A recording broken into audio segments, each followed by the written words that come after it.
Hello and welcome to the B&H Virtual Event Space. September is Save Your Photos Month, an initiative created by the Photo Mangers. Here to talk about his journey with his own legacy, both professional and personal. Today we have the pleasure of welcoming back professional photographer, Los Angeles Center of Photography instructor, and owner of Photo Flow Solutions, Peter Bennett. How are you doing today, Peter? I'm doing well, thank you. Everyone watching, if you didn't notice, this is not live. We had a few technical difficulties we wanted to get over. Instead, we chose to do this recorded so that you have a clear presentation and you have clear thoughts from Peter. Peter, we hosted you and the founder of the Photo Managers Group, Kathy Nelson, on this platform about a year and a half ago, where you both Yes. skimmed the surface of this subject. I'm excited to hear you expand further on the idea. It seems to have the most in parallel to the theme of Save Your Photos Month. And God knows I could use a little help myself in this department. Yeah, we have been doing this a long time, Kathy and I, and many of my associates. And we've seen the progress made in terms of services, resources, and products to help people do it. But it still kind of comes down to an initiative for oneself to kind of start doing it. And so I'm going to kind of go through my journey, and this is a little bit different for me. Normally, I give courses and webinars and how-tos and this and that. This is kind of, as the title says, a personal journey. And it's going to be, going to have stories and videos and kind of going back and forth. So it's a little different. And what I want to say is at the end, I'm going to have my contact information, and I know that we're not live, so there's no Q&A, but there's a lot of resources. So I want people to be able to contact me if they want to know more about a particular platform, product, service, or just have questions. I'd be happy to answer that, and I'll talk about that more on the end. But if we're ready to begin, I'm just going to share my screen and get going here. Yeah, I'll go back behind the curtain and I'll be Okay. around over at the end. All right, Right. I'll see you then. Thank you. Hope everyone can see the screen. So this is my journey, and I work a lot with legacy work and archiving, and this is kind of the journey of how I kind of all of it got put together, and we'll just kind of go through it. So it's a little bit about me. Um, Recently, in actual preparation for this, I went back and I scanned. I had a box full of old covers and books and magazines. So I just kind of wanted to go through. So this is some of the professional work I did. And I specialized for many years in pictures of New York. I did books, a number of books on New York, coffee table books. I'd been photographing New York. I grew up there. And love photographing the city. And so you'll see my work. It was on book covers. Uh, I always wondered if I was a dummy or a complete idiot. And when this was published, I guess I formally joined the Complete Idiot Club. It's the old Second Avenue Deli. I used to specialize in a lot of travel photos of New York. And so I worked with map companies, I worked for many years with the New York City Convention and Visitors Bureau and did a lot of work for them. That was a lot of fun. I love photographing New York. It's I never get tired of it and still do. I'm not there anymore. This is an article I did for Singapore Airlines, the Perfect Martini. We went around to various places. I think that's the River Club or one of those clubs back in the day. You can see the towers there. I did some special effects for many years. This was in camera. And I was recently scanning. I wondered and hoped that those people didn't actually think this image existed as is, but who knows? It's many years ago. This is the cover of PDN. You might remember that. This was when computers first came on. I kind of embraced it and kind of incorporated a lot of my New York subject matter into special effects. This was the cover. And I love photographing or being part of like New York special events. Now, this was the Subway Series. No matter if you're a Met fan or a Yankee fan, I ran a photo agency. I believe I photographed the skyline. I didn't photograph Jeter or Piazza, and one of the photographers I represented did the subway. But I just love that I was able to kind of participate in it. This was the Rick Burns documentary on PBS many years ago, and that's my photo of this Empire State Building, kind of collaged with little miniature photos. And this is tomorrow, as 23rd anniversary. Now, this is probably one of my proudest publications, simply because it was the second anniversary. I'm not a fan of the New York Post, but I was really honored to be on the cover there. I moved to California and started doing some books on California. That's my agency's Ambient Images. We did Los Angeles, San Diego. And then I did a lot of environmental subject matter. This was for Sierra Magazine. Did a work on the LA River, which we'll see a little bit more of. This was for a documentary. This was a 6-month project I worked on, and this was the book cover. You can see there are various environmental issues. Learned a lot, photographed a lot, met a lot of interesting people.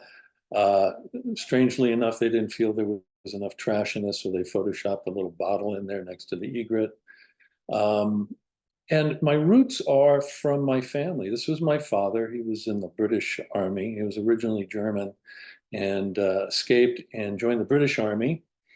And when he first came to this country, he was really, I think, wanted to be a still photographer. He had a medium format camera, I'm not sure what, and he photographed the city.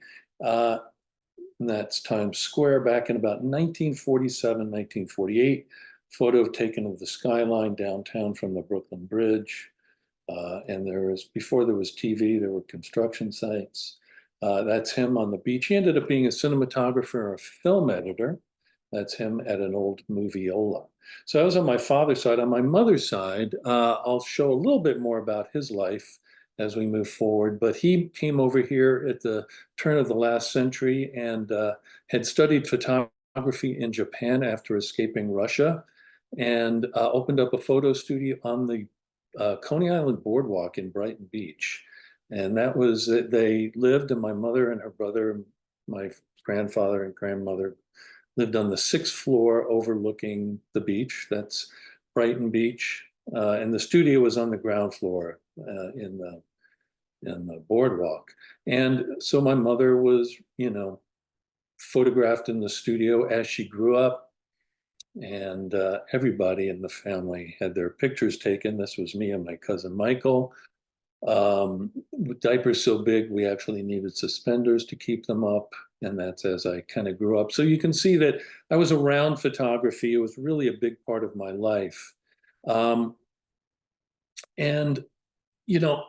I wrote this. There used to be a clear distinction between these bodies of photographs.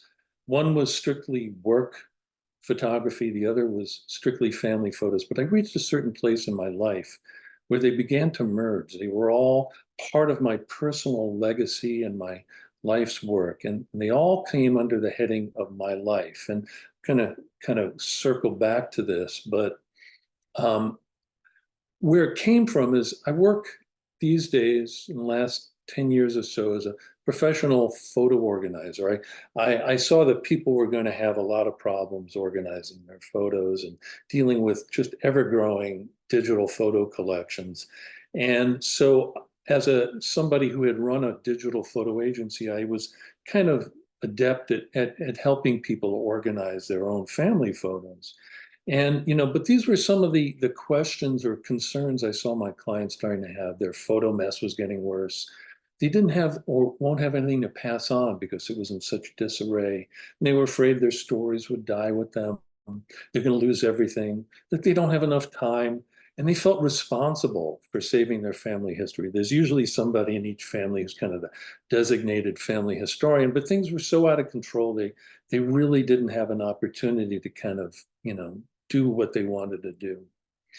I kind of saw this and I felt like I wanted to kind of see forward what was coming. I wanted to take a fresh approach to the photo organizing. I wanted to have a purpose. In other words, getting organized just for the sake of organizing didn't make sense. And so I started thinking about legacy. This is a couple of years ago. And I also wanted it to have kind of a creative mindset. A lot of people come to me for their help and they're anxious and they're worried. And it's almost like I'm cleaning out their garage. And I wanted to kind of have a more of a positive mindset. So, creating is always a big part of what I do. So what is a legacy? A legacy is something that is part of your history or that remains from an earlier time. Something that is transmitted by or received from an ancestor or a predecessor from the past. Something that is passed on. And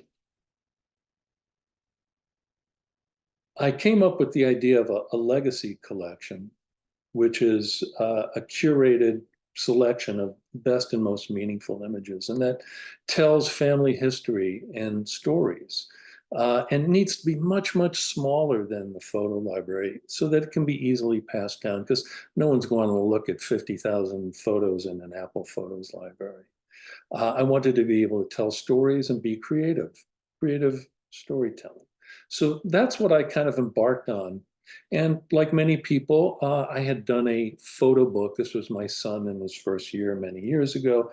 Pretty traditional stuff, but really fun to do and something that a lot of people do. But I wanted to kind of see where else I could go. So I started writing down the stories. I started scanning the old photos and writing about them, just little blurbs. And I put this on my website so that my clients could see.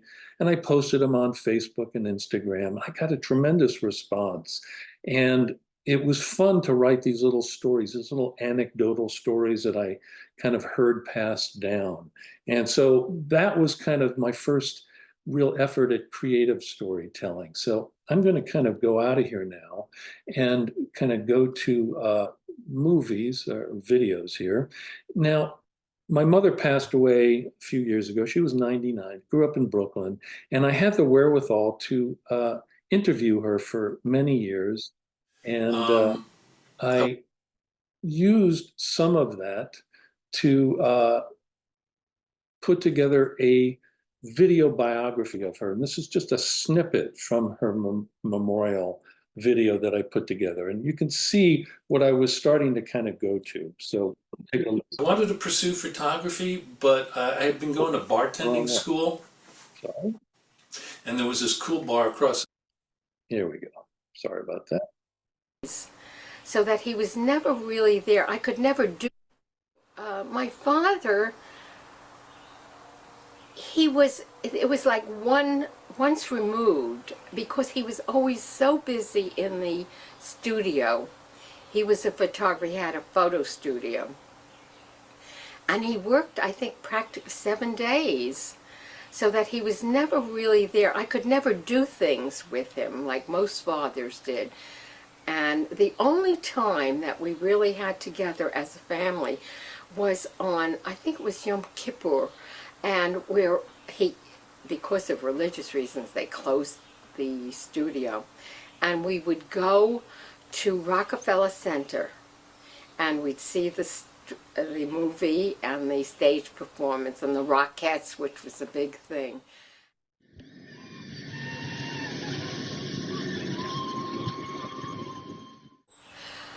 I loved going to Coney Island, and it wasn't only for the Frankfurters and French fries, but we loved going on all the rides. They had wonderful rides, and one of the best ones was you get into a little car and you could drive it, and it was so much fun. We would bump into each other, and that was the trick, was to get as many bumps as you possibly could, and everybody would be screaming and laughing, and it was really a lot of fun. So what I did was I interviewed my mother years ago and had the video and the audio, which I then turned into kind of a little video biography of her. And I incorporated stills and sound effects and documents and kind of told her life, kind of like a mini Ken Burns film. And this is a thing that I kind of do with some of the other storytelling projects, and we'll see some of that. This is kind of a raw interview I did with my aunt. She's quite a character. She's just turned 96. She lives back in New York. And this is my process, which I kind of wanted to show, because what I did is I did this over Zoom, and I put up pictures that I wanted to ask her about, and then she talked about it. And this way I was kind of able to get the stories, which I can use for other projects. And then the last bit you'll see is me talking about, I interviewed myself so that my son could see me as a younger man, relatively, talking about the stories, and that he has these things to kind of look back on when I'm gone. And this is all designed to kind of tell stories in a creative way, which can then be archived, which we'll talk about. So I'll let these run here. Lon at the time was living in England. Lon Right. was some kind of a mathematical genius. He had a wonderful job. Yeah, I know. He worked for And many he years for brought, IBM. Can you see my screen? yes. Go to the first one. I don't, this one. Okay. So that's, This, I think, is Boris yeah. with his sisters. Is that correct? yes, two sisters. Do you These know are, their names? I don't know their names because they remained in Russia and they were killed in the Holocaust. Oh, wow. Yeah, You know, that's there were 4 boys. And Grandma had a sister, Bessie. yes, and that's Bessie. That looks like Bessie there next to Jerry. We went to a Yankee Angels game last night, and we go every year. And we saw Mariano Rivera there, and we were walking around the stadium just trying to kill time, and we saw this guy come out of the dugout, and you were like, "What should we sign? What should you have him sign?" And we were like, "I don't know." So he just said, "Give him your hat." And so you handed him his hat, your hat, and he signed it. And man, you were so happy. It was great. It was just, you know, being at the right place at the right time. And we had a great night. The Yankees lost, of course, but you said it was one of the best days of your life. Hopefully there's some better ones. So that was kind of my process. And around the same time, I started to scan my old Kodachrome slides I had taken of the East Village of New York back in the 1980s. And they started to get really popular when I posted them. They're very unique. We'll see them. It was when I first started out. And I was in a bunch of shows, and I put together a video as part of this show. And this is a little snippet telling some stories and how I kind of do it. And I think you'll find it kind of interesting. So we'll kind of take a look at that. Street, St. Mark's Bar and Grill, which had typically been kind of an I wanted to pursue photography, but I had been going to bartending school, and there was this cool bar across the street, St. Mark's Bar and Grill, which had typically been kind of an old man bar, kind of an old gin mill. And I went in there, and I used to hang out there, and I thought it'd be cool to work here. So I went in one afternoon, and Larry, the owner, said, "Well, you know, you want to work here? Make a drink for the next person that comes in and orders a drink." And they ordered a pink squirrel, which was like the first and last time that anybody ever ordered a pink squirrel in that place. And I would be kind of bartending at night and photographing during the day. And that was my life for the next few years. We'd have fights in there, like old Western saloon like fights where people would like be grabbing bottles off the shelf and smashing over heads. It could get pretty hairy. My friend Paul was the manager, and the owners were out of town, and he came to me one day and he said, "Hey Peter, you know, this guy came up to me, contacted me, and he said, the Rolling Stones want to do a video here." So I said yes, and I was like, cool. So he and I were the only people who knew the Stones were coming to do this video. It's the Waiting on a Friend video, and they, you know, I had access to it, so I was able to take pictures outside while they were filming, and then we went inside and they started filming the interiors, and so I took a position at the bar in the back. And the director said, you know, we're going to do several takes, and they had already done one take. Whatever you did in the first take, just keep doing it. I had taken a shot of whatever, and so every subsequent take I did a shot, and I got really drunk and I got kind of stupid, and I went up to Jagger and I asked him what he did for a living.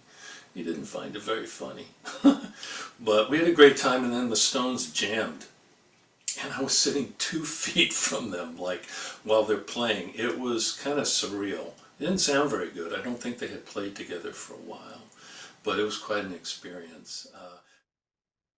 So this kind of goes back to what I was talking about, where I realized like that the stories of my life were intertwined with both my personal history, my family history, and the professional work that I had done, and that there were stories behind both.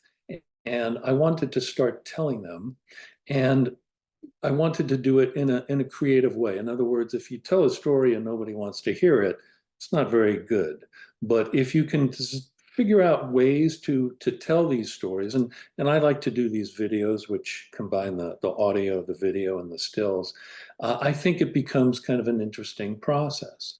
So one of the results of the East Village work that I did was I'm putting together a book. And here's this is a flip book. Now, the ultimate book will be a published book, but you can create flip books, and this is a great way to kind of tell stories because they're kind of like an online book, and you'll see it'll actually even make a sound effect. So this is actually make it full. And this was another way that I could tell the story of my time in the 80s in the East Village, taking these pictures. It's about an era and a place that people kind of fascinated by. A lot of art and music obviously came out of it. And these pictures, as I said, I think they're kind of unique. I think especially because I photographed them on Kodachrome and I camera scanned them and they just look phenomenal. So this book project is something I'm moving forward to with. And I came up with the idea of telling little stories about the pictures when I took them, how I took them, and what was going on. So here's the last video, and I clumped all the videos together so we didn't have to jump around. So here we'll go with it. The corner of 2nd Avenue and St. Mark's Place has always been the crossroads of the East Village, where all life intersected in the neighborhood. And for 100 years, Gem Spa was ground zero on that corner. Opening in 1921, Gem Spa was famous for its egg cream, a marvelous concoction of chocolate syrup, milk, and seltzer. But they also had an amazing selection of newspapers and magazines, and it was open 24 hours, so if you just wanted to be around some life at 3 o'clock in the morning, you could always count on a number of characters and passers-by hanging around inside and out. The old Fillmore East used to be just south of there, and the St. Mark's Theater just north. And Free Being Records was always my home away from home. I took this picture around 1982, and you can see just from this one snapshot all the bustle and chaos that went on just this one corner. Some kids with punk haircuts chatting and hanging out. Some dude scratching his head while reading the New York Post. Not an uncommon reaction. A woman looking kind of out of place holding a menu, maybe for Hunan taste, who knows? Hey lady, it's right behind you. I love the guy strolling with his beer and cigarette, and if you look closely, you can see another guy who looks like he hit the sauce kind of early, and now he's passed out on a stack of newspapers. Sadly, Gem Spa closed in 2020, a casualty of the pandemic, and now this nondescript coffee shop exists there. And the one time I went in there to get a coffee, they were kind of rude. St. Mark's Place and 2nd Avenue is still a fulcrum of life in the East Village, but it lost so much of its character and soul when Gem Spa went away. It's a shame, and I really miss their egg creams. So that's enough with the videos, but you can see that I kind of utilize it to tell stories, and I think they can be entertaining. I work with iMovie, but I also put that together in a program called CapCut. And what that does is it allows you to do the vertical format so they can be posted on Instagram and TikTok. And they're all simple to use. And this is something I work with my clients to do, is to train them how to kind of do it yourself so that they can kind of partake in some creative endeavors while they're doing their storytelling. So I'm going to kind of go back here to the slideshow. to video slides. Digital archiving, I came up with the idea of something called a legacy collection, which is a very, as I mentioned earlier, curated selection of your photos, stories, and all sorts of items. And they're concise enough and curated enough so that they can be easily passed down. And we're going to talk about some of the ways to do that in a minute here. But, legacy collection, these are digital images, scanned prints. You can see I did a lot of that. Digitized videos. And I like to take reels and edit different clips into them so that who wants to look at like various clip after clip after clip. But if you edit them together, you can kind of sequence them and it just creates a better viewing experience. Digitizing old analog items, documents, artwork, and ephemera. For analog archiving, prints, slides, and negatives. And I'll show you some containers. There's a lot of archival material websites out there that'll sell you some great products. So negatives, slides, documents, letters. These are really great to pass on in their original state, but you want to digitize them because you just don't want to be kind of in the position of having one-of-a-kind items if anything ever happens. The digital versions of them will at least be able to be passed on, and of course will be able to survive. Ephemera, various New York items, press, and so forth. And things like this I keep and I photograph. It's my first camera I inherited from my father, an old samovar from the family passed down, and some weird beechwood that my mother loved and held on to her whole life. So when we talk about archiving, I'm gonna show you how to archive on hard drive, and I created a course which I go into a lot of this stuff in depth, and I can only really kind of touch on it here. But it's really important. A lot of questions come up about how do you archive digital collections? It's not so we haven't been doing it long enough so that there is like really kind of best practices. Although we're starting to kind of do it, and I'll talk about that in a minute. One of the things I really like to do is to work with archives, and there's a lot of historical archives out there, and I'll show you some examples, but there's opportunities to kind of create personal archives, and I'm going to kind of cut to that now and show you what that looks like. This is a website and a web platform called permanent.org, and I'll make this larger. This is not like a typical website where you could post pictures. Some people may use SmugMug or Flickr or anything like that. Permanent.org is a nonprofit, and what they have developed is a way of keeping archives alive past the demise of the original account holder. So that if I open this up, and this is my grandfather, and I have the documents, photos, and all sorts of stuff. I'll show you some very briefly. But I can designate people to keep this going after I'm around, and it will be paid for, or it can just exist. It doesn't even have to be maintained. It will exist. It's like a historical archive that lives on past me. And so I can tell the stories, and I can show the pictures. And so here is some documents and records that I found on a website called Family Search, which I'll show you in a second if you want to do any genealogical research. This is his naturalization, and I always thought my family was from Ukraine. Turns out we're from Minsk. Who knew? And then there's photos, and I'll show these. These actually I found, these were taken of clients in my grandfather's studio, which were very hard to come by. People send to me, or I actually find them online. And then there's ways of kind of telling stories. So here's a story of my grandfather and his life, some milestones and so forth. This is publicly viewable, so links are just easily sent to people. They can also be tagged so that they can be found on search sites. And so this personal archive is something that I can keep my family history alive past me and other family members and anybody who comes across it, can see it. And there's a kind of a website, main website on permanent.org where all the public's archives are available to be seen.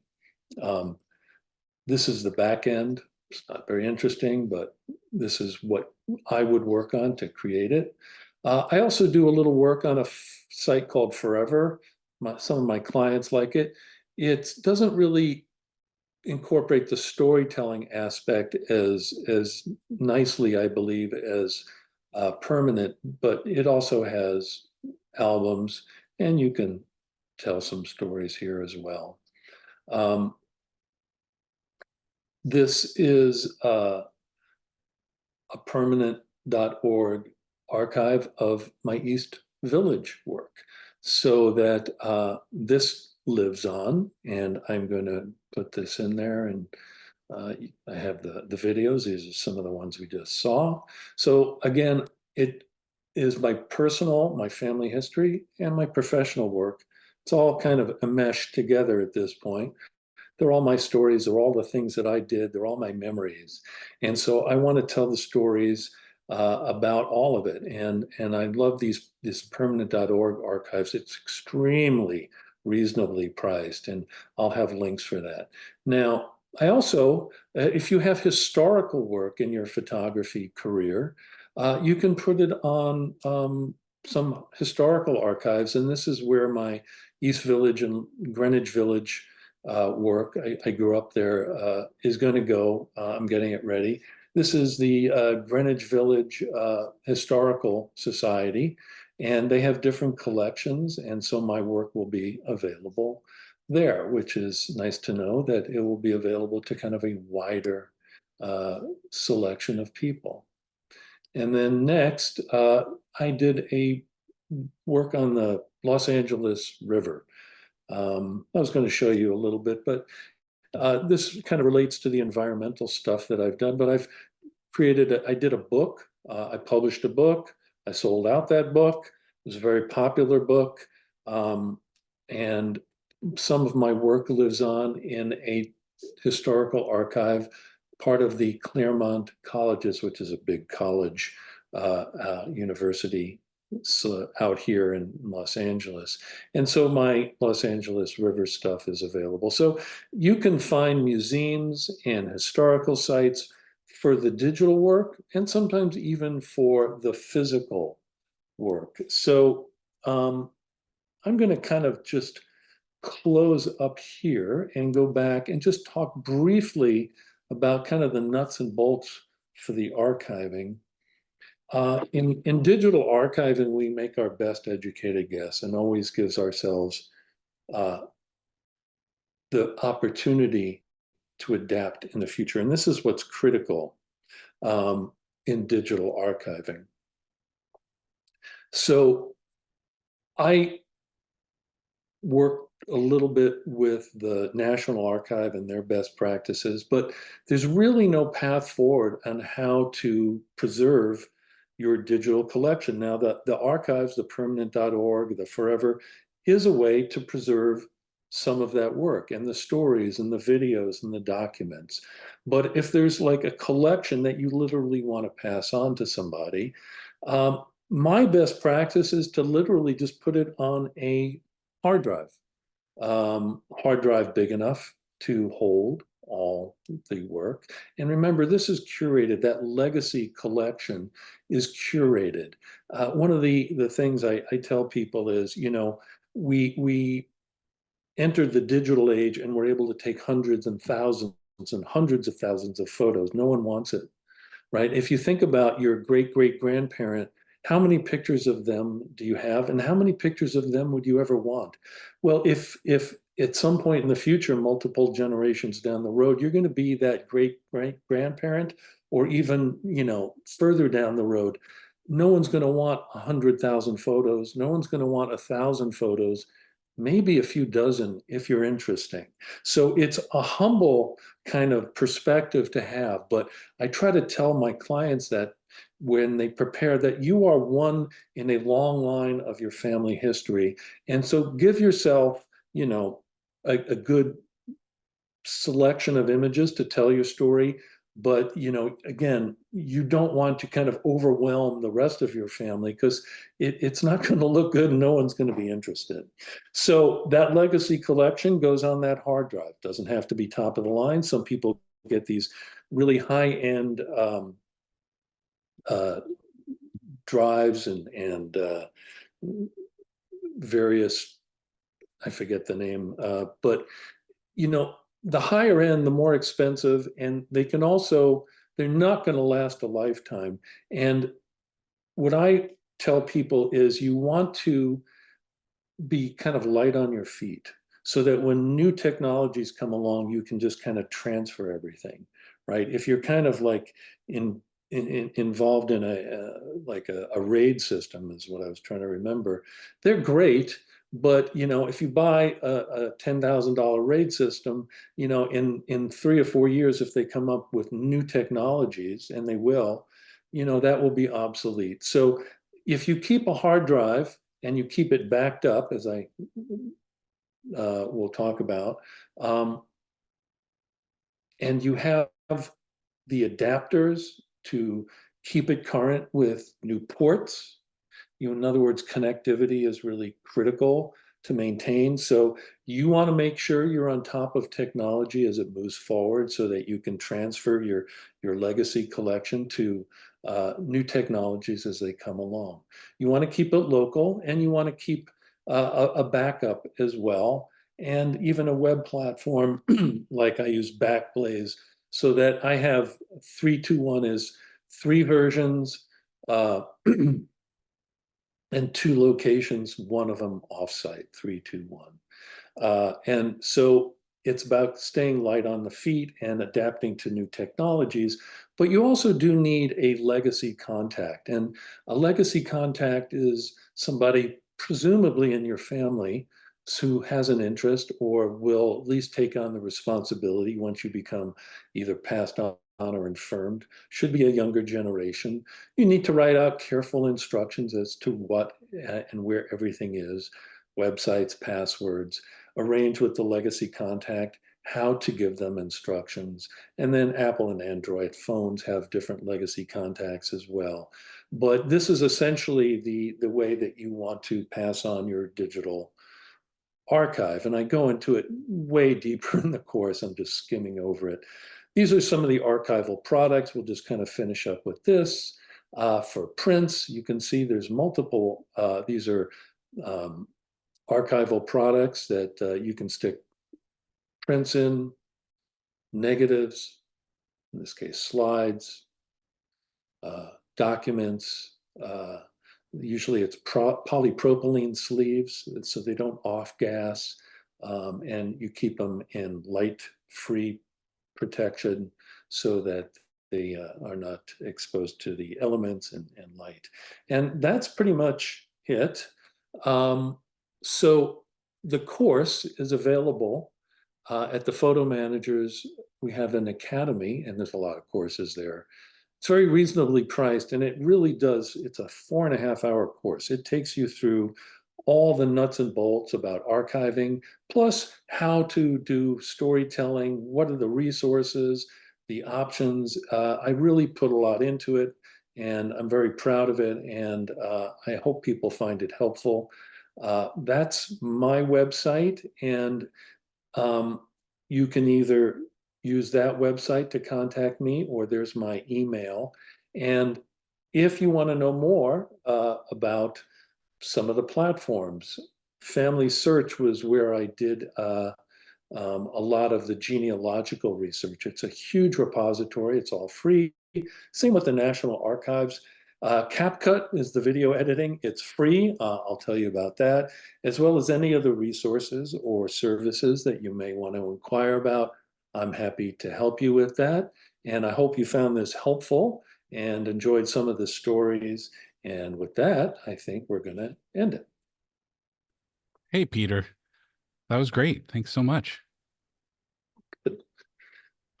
I, we apologize to everyone that this isn't live. Unfortunately, we didn't get any live questions, but I have you here now, so I'm going to take advantage with a couple of questions of my own. Sure. So I find that professionally, I try to be like with my job here at the event space, I try to be as well prepared and organized and professional as possible. But for my personal journey, I find that I'm more of a professional procrastinator. There's old laptops, there's old phones, and I'm sure all of them have video and picture on it.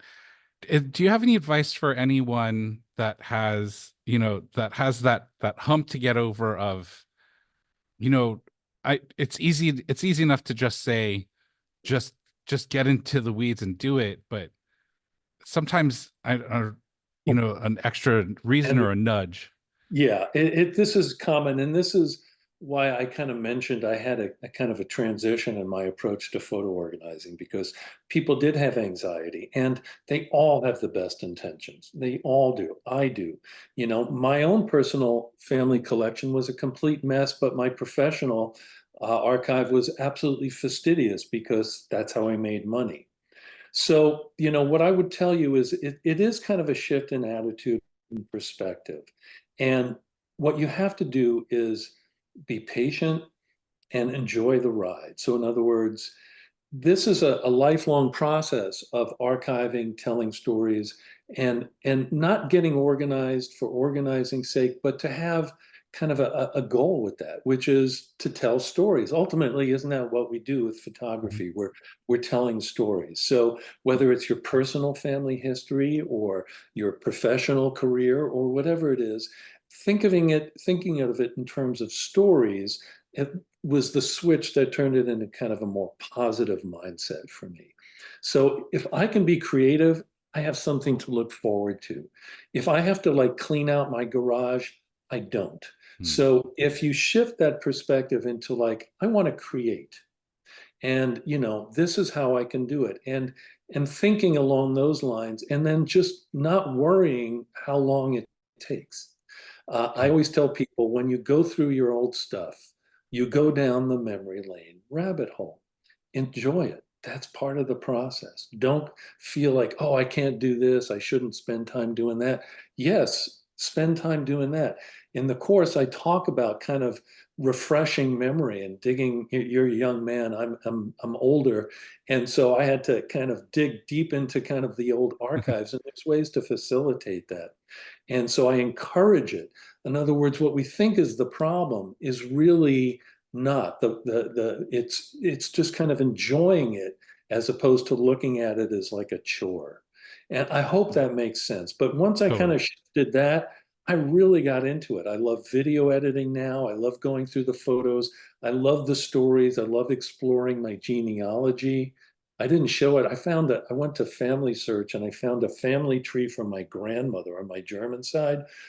It went back to the 1400s. Wow. Even my 18-year-old son was excited about that. And it's not much that gets him excited. So when you can kind of make it fun and exciting and interesting and tell stories, that's really kind of the way to do it. And I hope that makes sense. Yeah, no, totally. That was another thing that you mentioned towards the end of your presentation about having a legacy family Okay. member, Oh, yes. that A legacy contact. yeah, a legacy contact. Maybe it becomes, if it's doing something for myself or doing something on my own, it becomes much harder. But Yeah. maybe the legacy contact isn't just, a backup or a connection, but the person that you're sharing the family stories with, the person that, Yes. that you're enjoying these things with. It's a great point. It's you want somebody to collaborate with. And once, you may be the family historian, But once you start kind of doing this and showing the stories and pictures and videos to other family members, they start to get excited. Now, they're not going to collaborate probably on the same level you will, but they'll participate. And you'll start to have an audience, and they'll share it with their kids. And then you get stuff from them, pictures, videos, stories. And so it does become a collaborative process. The legacy contact definitely has a specific role in that they take it over and understand what needs to be done once you pass on or become infirmed. So there is kind of a facilitator kind of role at that point. But if you find someone in your family to collaborate with who can then take it over, that's really that would be fantastic. So yeah. The other question I had was, we last had you on about a year and a half ago, and as technology does, it has changed and improved, and new things are available to us. Um, have any new AI tools helped you at all with your projects? Are there any you'd recommend? Well, they're all coming out with them. Apple, I'm in the Apple, what I call ecosystem. In other words, my phone, I have Apple Photos on, and I use that for my family photos. The And walled obviously, garden. pardon me? The walled garden, the Apple Yeah. ecosystem. Yeah. Yeah, and it works great. And for years, they had this thing called memories, which I kind of poo-pooed, right? Like it uses GPS to find locations. It uses the timestamp to pick out events, and it also has AI features, so it just kind of tells these stories. And you click on the memory, and it shows, the pictures and the video, and adds music. It's like it's this robot, but it kind of like imbues it with kind of sentimentality. And I used to just go, oh, but again, it comes down to best intentions. Am I doing that? A little bit, but not on the level that these memories are available on my phone. So, Mhm. we took a trip to Japan, and then, we had memories that then Apple put together, and we could sit around and look at it instantly. I didn't have to do a thing.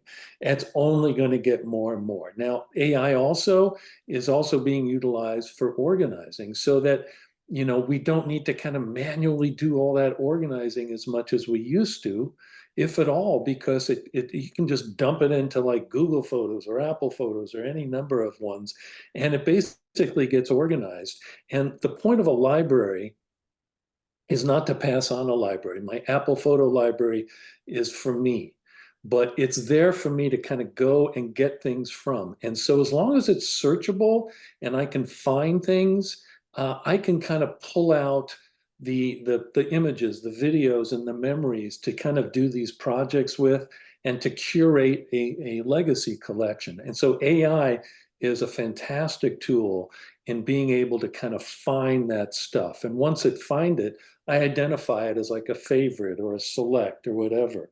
So AI is really kind of coming into our photo organizing apps or our catalogs in a much, much bigger way. It can curate, it can create memories, it can create all sorts of stuff, and it can help us organize. So I encourage my clients and I show them how to use it so that, it kind of takes the onus of us having to kind of figure it all out and do all that stuff manually. And, I always think, I can, I don't want a robot curating, but again, best intentions. If it does it and I'm not doing it, it's doing a much better job than I As am, long as it's getting done, yeah. as long as it's getting done. All right. Well, I'd like to thank the photo managers for bringing Peter back. It is Save Your Photos Month.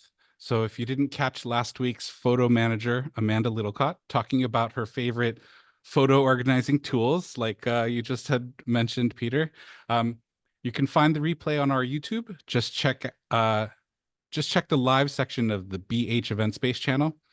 We also have 2 more Save Your Photos Month events with the photo managers the last 2 Tuesdays of September. So keep an eye out for those as well. Peter, again, this has been great. Like I said, I was really looking forward to you expanding on the legacy talk that you did last year. And I just want to give a big thank you for everyone that is watching. Again, we apologize for the technical difficulties, but it's available and it's a great piece of content to watch. This has been another edition of the B&H Virtual Event Space. I hope you're having a great day. Thanks, Peter. Thanks for having me on.